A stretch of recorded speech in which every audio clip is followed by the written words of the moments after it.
Welcome to English from the Heart, new YouTube channel for all you English language learners out there. This is my colleague, Marek Krulikowski. And this is Steven Krajewski.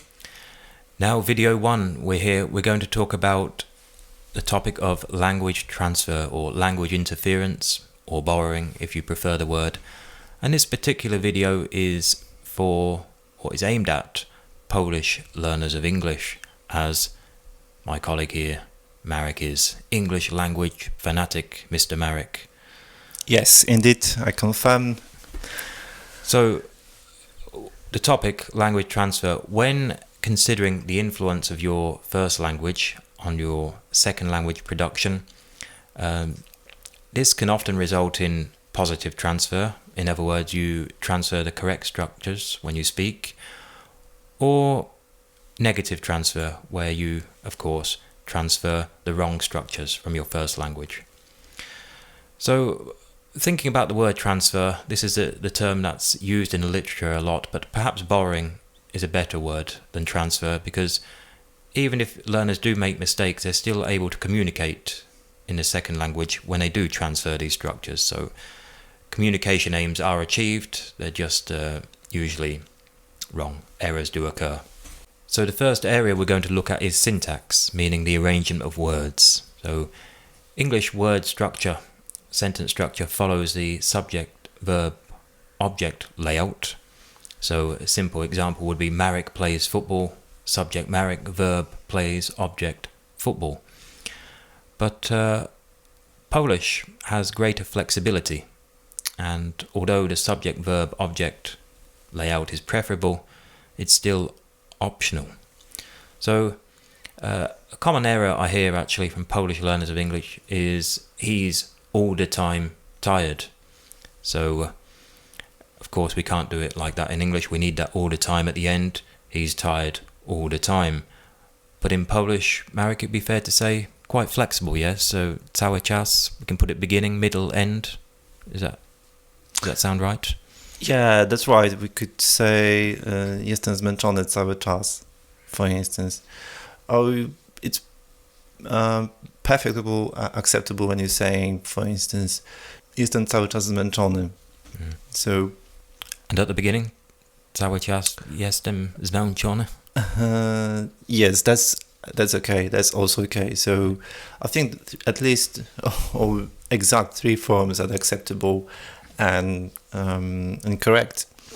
Right. But of course, we can't say that all these 3 forms are equal in terms of quality of speaking. Depends a lot on emphasis as well. Depends on the emphasis, the style, and what we're trying to convey. And righty. There you go, words of wisdom from Marek. Now we can think about inversion for questions. So, yeah, think about the question, do you know my sister? Well, the beginning of that word order is completely different from the positive sentence. You do know my sister. So, inversion. Yeah, we're turning it around. Do you know? But in Polish, there is no inversion for questions. Well, there doesn't have to be inversion for questions. So, you can ask, you know my sister? Would that be right, Mike? There's no question word at the beginning like do. You simply znasz? Czy znasz moją siostrę? Right, but you could also ask znasz moją siostrę without that ch at the beginning. Yes, that's perfectly acceptable as well. Moving on to that dreaded area of negation. So in English, we do not have double negation. Listen to this one. And no one ever understands artists and their work. So we've got that no there, but there are no other forms of negation. But in Polish, Marek, give us a read. I nikt nigdy nie zrozumie artystów I ich pracy. Right, there are certainly more negative elements there, more negations, nikt, nigdy, and so on, yeah. So yeah, that's a few examples from the syntax, the arrangement of words, word order.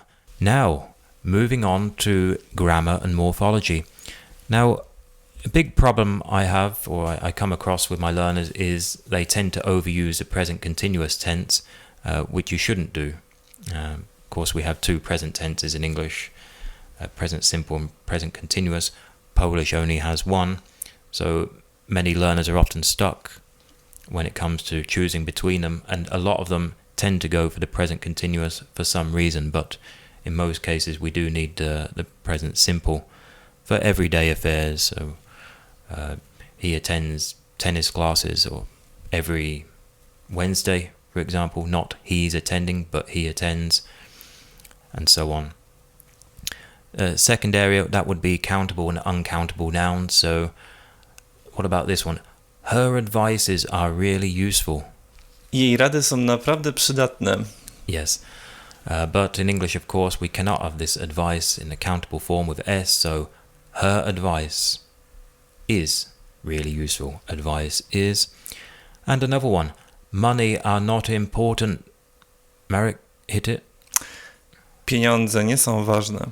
There you go. So money in English, uncountable. Money is, always is. We can also mention phonology, pronunciation. So replacing English sound with similar Polish sounds. For example, the word going. Poles might really pronounce and emphasize that G at the end of the sentence, but it should be more of a going. Going. Marek, do you want to try that one? Going. Going. Going. You said it well. So now we're going to look at some classic examples of Polish to English negative transfer or borrowing based on my students' notes, lesson notes that I've recorded for students over the years. So 12 examples. We'll give you a few seconds to think of the mistake, to try to see what's gone wrong. So number 1. I used to study maths on study. Mr. K? Studiowałem matematykę na studiach. So yes, overuse of the preposition, Polish preposition na, on study. So better to say I used to study maths, or I studied maths at university or during my studies, but I rather like at university. Number 2, we can't fight with nature. Marek? Nie możemy walczyć z naturą. It could be other counterpart close to this sentence. Nie wygramy z naturą. Right. There you go. So again, overuse of with, and we rather prefer against in English. So fight against nature. Number 3, react on a situation. Marek? Reagować na sytuację. Yeah, similar to number 1 again, overuse of the preposition na, so we react to situations. React to. Number 4, there, as in that place, there work a lot of people. Pracuje tam dużo ludzi. But in Polish, more natural would be saying dużo ludzi tam pracuje. Right. Can you also put it at the beginning? Tam pracuje. Tam pracuje dużo ludzi. Right. So again, word order. A lot of people work in that place, or a lot of people work there. We want that there at the end. Number 5. I was wait on my appointment. Czekałem na moje spotkanie. Well, 2 issues here. We can have the past continuous, I was waiting, but again we're interested in that dreaded preposition, that horrible preposition on or na. And again, czekać na. Marek, do you know? Czekać na, czekam na ciebie. Waiting, not on, but For. Waiting for. He knows his stuff, this man. Waiting for my appointment. Moving on, number 6. People don't interested in history. Mr. K? Ludzie nie interesują się historią. So people think that interested here is a verb, and they just stick don't before it. But actually, it's an adjective, so people aren't interested in history. That's correct. Thank you. Number 7, we had to resignate from this booking. Musieliśmy zrezygnować z naszej rezerwacji.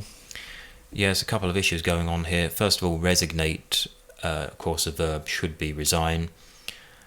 But rather with bookings, we use the verb cancel. So we had to cancel this booking. Rather resign more for formal situations like resign from a job and so on. Onwards we move. Number 8. Today morning I was at government office, the dreaded urząd.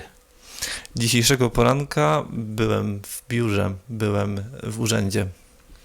So today morning, well, we cannot have that today morning, today afternoon, today evening. Any ideas, Marek? Change that today to... This. You will have it. This morning, this afternoon, this evening. Moving on, number 9. I very like mushrooms. Bardzo lubię grzyby. Right. Well, I've heard this one a lot in my time in Poland. I very like... If we want to emphasize this, like, we would need to have the structure, I like mushrooms, and then at the end, very much. So, I like mushrooms very much. Moving on, number 10. I was in Paris once. Byłem kiedyś w Paryżu. Right. Now, what's going on here? This avoidance of the present perfect for life experiences. We need to say, I've been to Paris once. We prefer to, not in.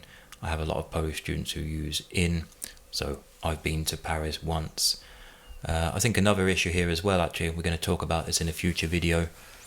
The time reference is not important. We don't know when this person went to Paris. It's simply, he's been to Paris once or twice or 5 times. But we don't know when. Moving on to number 11, and one of Marek's ghastly, horrendous errors from yesteryear, what it means. What does it mean? He's got it. What does it mean? So the question word, like what, or why, followed by do and does. What does it mean? Moving on to number 12, the last one actually we're going to mention. Call to me later, one student once said. Call to me later, Marek. Call me later. Call me later, and in Polish? Zadzwoń do mnie później. That's it. So that do, that's on do. We don't want that in English. Just call me later. I will call you later. Can you call me later? But not call to me later. So I think that rounds off this section, these examples on Polish to English negative transfer borrowing, or just borrowing. Plenty of other examples out there. For example, many of my students say, I think you have right. Quite common. Quite common, yes. Mieć rację? Masz Mieć rację? rację, mam rację, masz rację. Yes, so avoid that verb have and let's use be. You are right, he is right, they are right, and so on. Also, do you know where the train station is? That's the correct version. Marek, in Polish? Czy wiesz, gdzie jest stacja kolejowa, albo gdzie znajduje się stacja kolejowa? Yes, so many Polish students of English directly translate and come up with, do you know where is the train station? But we want that is to go at the end. If it was just a direct question, without the polite form, do you know, then where is the train station would be fine. So that's that. Let's move on now to talk about Marek's experience with the issue of Polish to English negative transfer. Here we go. Here we go. So Marek, how have you tried to fight against negative transfer over the years? Any strategies? I think the biggest strategy is, is the consistency, learning and study English. I'm not going to invent something, but I believe that probably learning language, any kind of language, is like a learning playing on instrument. So you have to practice. So, and what's more, you need to be surrounded by English every day. Even short amount of time spending on learning, study. Exposure. Yes. Exposure. Yeah, that's right. Can be beneficial. And of course, I developed a sort of mind methods. I tried different kind of methods to approach the learning strategies. But I think that the most efficient is probably to listen to radio, listen to every day to English radio. Radio 4. Radio 4. BBC. Watch some videos. Yeah, so that's sort of, and even I tried a method that sticking words on a memo card, a sort of memo card. So I place it on the wall once. Mm-hmm. They usually place with the cross every time, every day. So it could be kitchen. It worked as well. Right. Well, words of wisdom from Marek again. Yes, maximum exposure. some visualization with the word cards. So, yes, take my hat off to this man. Now, I think the important question is, Marek, what do you think about when you are speaking? We've got all these examples we just mentioned. React on, common errors. Today morning, all these prepositions are going wrong. Why are people doing that? What's going through your brain when you speak English? Probably you're still thinking in Polish while you're speaking English. That's the main issue. And you try to transfer or translate your thoughts to the English. And that's the main issue. And it takes time to process, actually. So now I'm on the stage that I probably could form my sentences and thoughts almost entirely in English, of course with some excuses, exceptions and mistakes. I still make mistakes, but I believe that probably as the time goes and you make some progress, then you gradually improve your English, and then you started to a sort of conversion in your mind that you develop a sort of English language place that you can have an access and you could speak fluently. Yes. Yeah, I think Marek is talking about interlanguage here. So he's developed his own style of speaking a second language somewhere between his first language and the English language. That's what we call the interlanguage, which is one's own individual form of the second language. So That's right. Listening to his speech, he's dealt with the issue of negative borrowing. So that concludes today's video on negative language transfer, with an emphasis on Polish to English negative transfer or borrowing. So we've talked about many things, and we hope you stay with this channel. Plenty of videos to come, a lot of, I would say, engaging and useful language learning strategies I will describe in future videos. We'll have some mock lessons, example lessons as well. So yes, hit like, hit subscribe. We're planning to get at least 250,000 subscribers in the first month, so help us get there. That's it. We'll see you in video 2 coming soon. Yes, indeed. Hope you enjoyed the video. See you next time.